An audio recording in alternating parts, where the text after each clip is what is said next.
We have all felt those emotions in these last few days. So what I say to you now, as your queen and as a grandmother, I say from my heart. First, I want to pay tribute to Diana myself. She was an exceptional and gifted human being. In good times and bad, she never lost her capacity to smile and laugh, nor to inspire others with her warmth and kindness. I admired and respected her for her energy and commitment to others, and especially for her devotion to her two boys. This week at Balmoral, we have all been trying to help William and Harry come to terms with the devastating loss that they and the rest of us have suffered.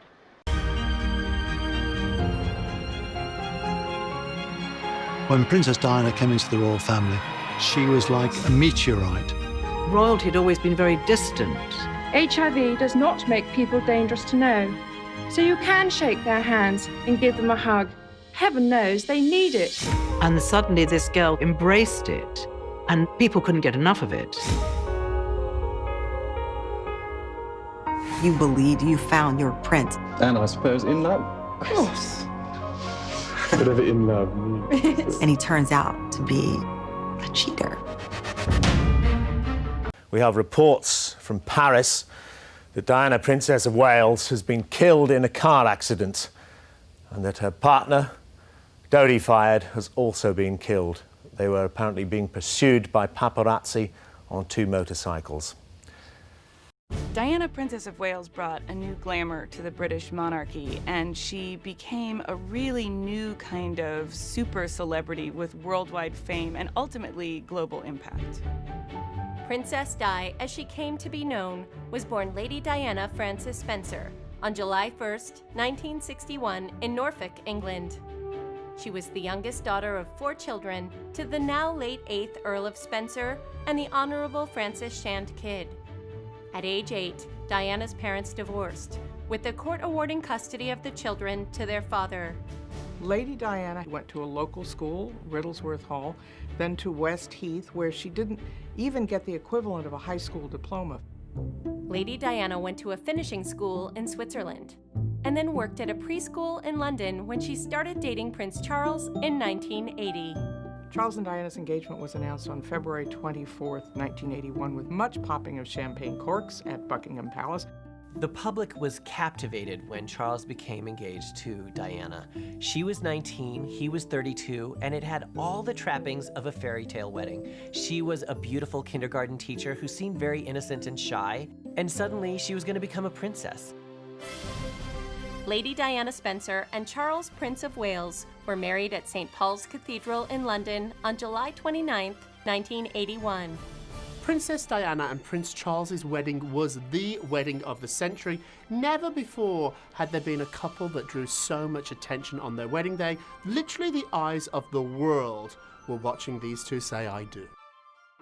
Less than a year after the royal wedding, Princess Diana gave birth to the first of her 2 sons, Prince William on June 21st, 1982, and then Prince Henry, called Harry, on September 15th, 1984. Diana was a different sort of royal mother from those in the past. She made every effort to make these children lead as normal a life as possible for royal children. She took them to Disney World. She got them video games. They'd been to McDonald's. And this was a first for royal children. She also showed them AIDS hospitals and homeless shelters. In the late 1980s, Princess Diana and Prince Charles's marriage faltered, and in December 1992, the couple separated. Diana continued to use her celebrity and her royal status to really support and bring attention to the causes she believed in. She brought attention to AIDS, to leprosy, especially to landmines. After Diana's divorce became final in 1996, she began dating men openly. She met an eligible Pakistani heart surgeon and fell very hard for him.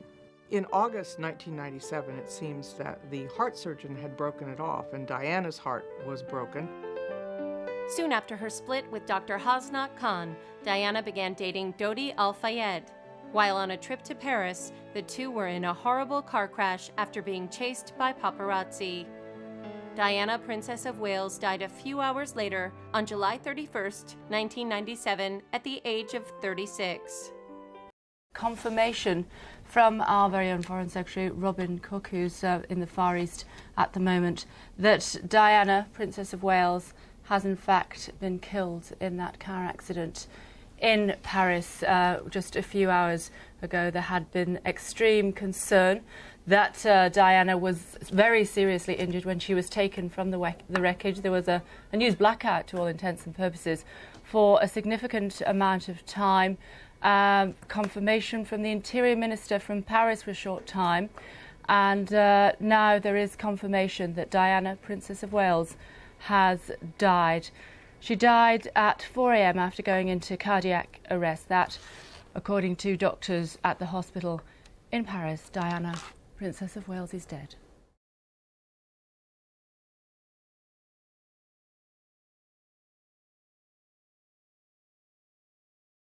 I was in bed in the embassy, and two phone calls came early on and told me that there had been an accident, and clearly I needed to get to the hospital quickly.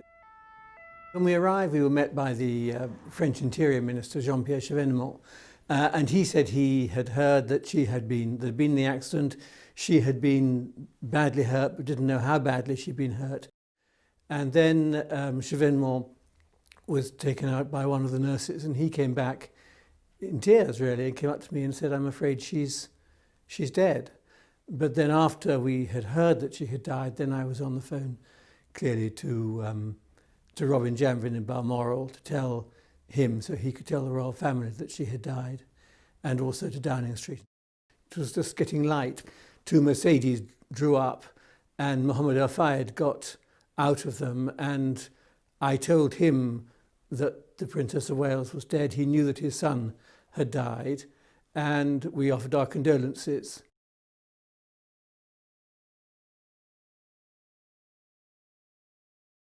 And is it possible to describe the profound sense of shock?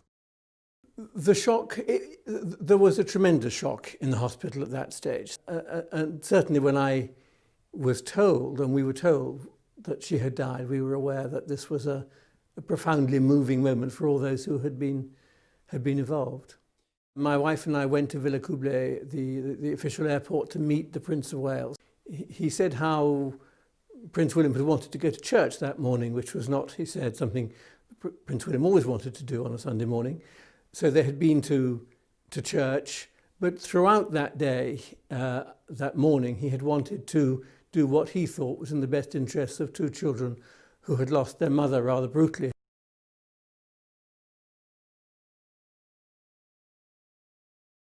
Shortly after midnight 3 weeks ago, a Mercedes limousine with 4 passengers sped through the streets of Paris.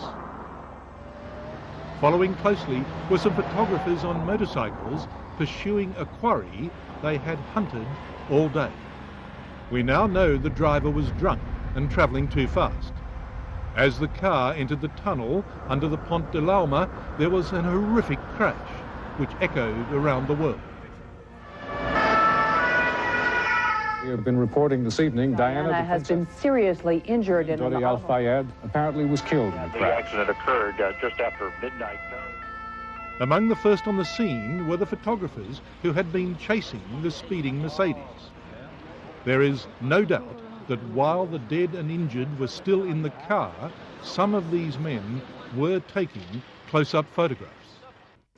I took pictures, yes. How close did you get? Oh, I must have been 20 or 30 meters away. I had a 200mm zoom lens and I took some general shots. Laszlo Verez was one of the 10 photographers arrested by the police shortly after the crash.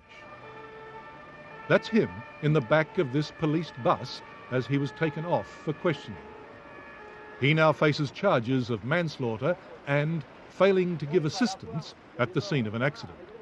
Did any of your shots capture Diana in those moments just before she died? I just got a glimpse of Diana as the police led me past the car, but I couldn't take any more photos. Then I saw Mr. Al-Fayed being given a cardiac massage. I walked very closely by, but I wasn't allowed to take any pictures. For Diana, the morning of Saturday the 30th of August had begun in Sardinia, off the coast of Italy.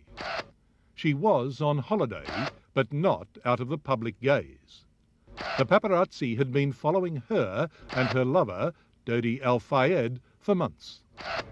In the early afternoon, the couple boarded Dodi's father's private jet, bound for Paris. They arrived at Le Bourget, the airport reserved for VIP flights. If they had hoped to get away from the paparazzi, their hopes were in vain.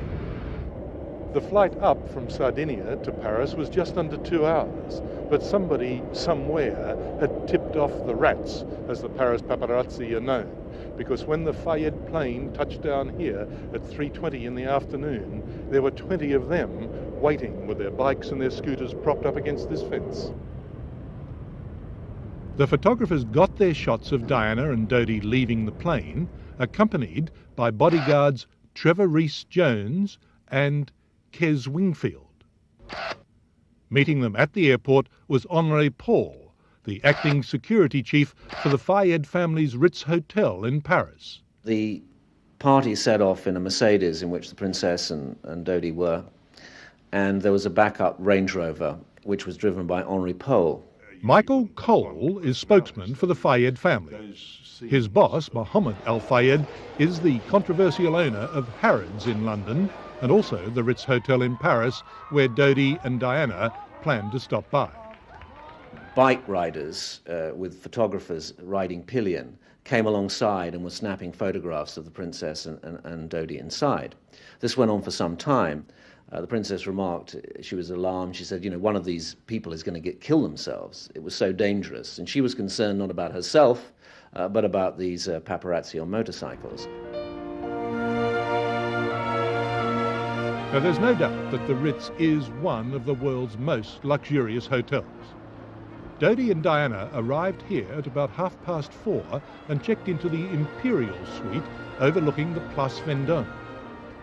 If you're not the owner's son, the Imperial Suite costs $14,000 a night.